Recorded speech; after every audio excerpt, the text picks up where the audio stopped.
Hello, folks. I hope all of you are doing fine. I'm here. I did not plan on being here, but I just thought this was so important as I was meditating upon the scriptures.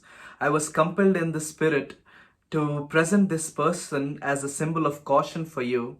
And so I think it is important for you, and I request you to please give your attention to me for a few minutes as I go on with this passage of scripture taken from Second Chronicles chapter 34 and 35. Here in this scripture, we come into context with a person called the King of Hosea, and we are talking about this scripture in context with the title for the scripture called Fighting the Wrong Wars. I repeat, the title for the scripture is called Fighting the Wrong Wars, and we are talking in context of a person called Hosea who was involved and incriminated himself in a wrong war after living a life that was so pious and righteous in the sight of God. He encounters one situation, one tragic event in his life, which was a wrong war for him that to be involved in, that turns his life upside down, and it results in him losing his life completely. And we will go into the details of how it happens. But first of all, I'd like to help you understand what kind of a king Hosea was. King Hosea was unlike any of his predecessors before his time, because his predecessors included evil people in the likes of Jeroboam, Hezekiah, Ammon, and Manasseh. All of these kings who did evil things in the sight of the Lord, whereas King Hosea did everything that was righteous and did everything that was right and noble in the sight of Lord. He in fact was inclined to do everything that is good for the Lord. And in the process, he actually brought down the high hills that these kings established to give incenses to the wrong gods or to the wild gods that they were worshipping then. He also was engaging himself in the reparation of the house of the Lord, because the house of the Lord, as you know, was demolished by the Assyrians, who invaded the Israelites and who've taken captive the Israelites and who've actually lived in their place because of their wrongdoings. And so he, meaning the king of Hosea, was so burdened to take upon the responsibility of repairing the house of the Lord, which is a noble thing. He also goes on to prepare the people for Passover. Passover, if you know what it is a celebration that commemorates the emancipation or the liberation of the people of God who were under the bondage of Egyptians. And this happens every year. And so he was involved in preparing the people for Passover. So he basically, to summarize, he does three mighty acts of righteousness. One is he brings down the high hills. The second is he repairs the house of the Lord. The third is he actually prepares the people for Passover. And in spite of doing such great things, he engages himself in a wrong war.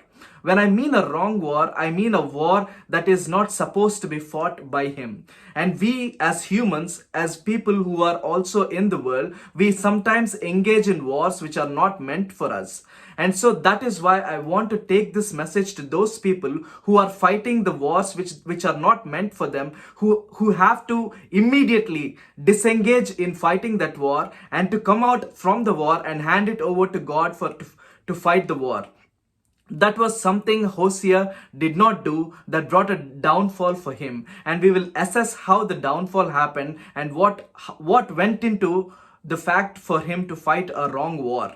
So when I think about a wrong war, we have to understand how a wrong war happens and what are the indications of a wrong war. When I mean to tell you about a wrong war, every time there is a wrong war, the first indication is a wrong war comes with warnings, my friends. Warnings, as the same warnings that the king Hosea received, because the king Hosea, the war he was involved in was with the king called Necho. He was the king of Egypt, and the king of Egypt, Necho, was trying to wage war with a king called Carchemish at the river Euphrates. So what happens, my friends, if you consider the topography, the king of Egypt has to pass through Samaria and Judah to reach the river Euphrates. So he has to pass through the kingdom of Israel, and as such he has to request the permission or to seek the permission of the king of Judah, who was basically Hosea. But instead of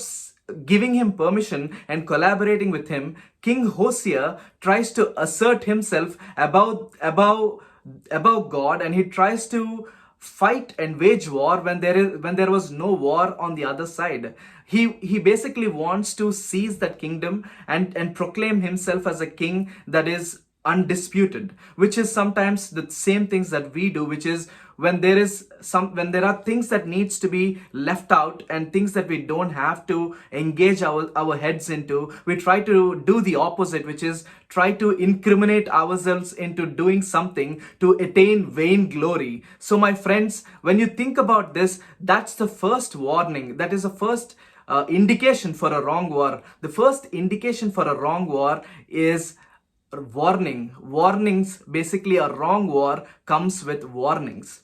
The second thing, my friends, is every time there is a wrong war, you meddle with the will of God, which means to say that when there is a wrong war, the second indication is you're interfering directly with the will of God. If you go on to see the scriptures, in the scripture, the king Necho, after warning the king of King Hosea that the God is with them and that he is not wanting to wage war with him, he goes on to say that he's meddling with the God himself. But the king Hosea doesn't listen, and he goes on to invade and goes on to wage war with the king of Egypt called Necho. And the third thing, my friend, the third important fact is important indication when you know that you're engaging in a wrong war is basically trying to don a disguise, meaning trying to be someone you're not, to wage a war that you're not supposed to be involved in, to try and win it and try to show yourself as the king. So basically the third point is basically donning a disguise, meaning wearing a mask or trying to do something that you trying to present yourself as someone that you're not, to try and show your authority or attest that you are superior than the other, which, my friends, is something that we always intend to do, knowingly or unknowingly.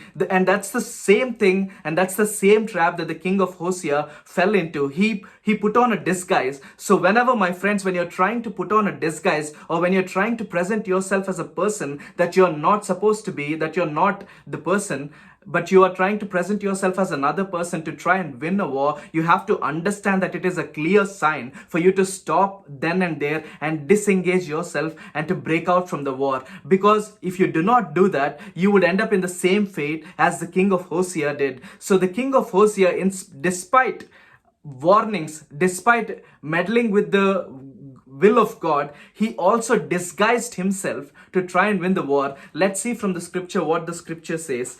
The scripture in Hosea 35 and 22 says, "Nevertheless, Hosea would not turn his face from him, but disguised himself that he might fight with him," which goes to show that he was so insistent, so obstinate, so tenacious, so stubborn, and so obstreperous that he wanted to prove his point, he wanted to attest his authority, and he wanted to just show that he is better than the king of Egypt, which he did not require to show, which he did not intend, or which he did not plan on doing, or which was not in the will of God for him to do that, but he still went ahead and did that. So my friends, I want you to understand that whenever there is an indication of a wrong war that you're involved in, it goes to show that you're disguising yourself, you're presenting yourself as another person that you're not. So my friends, I want you to summarize these 3 points again, which is whenever you think that you're engaging in a wrong war,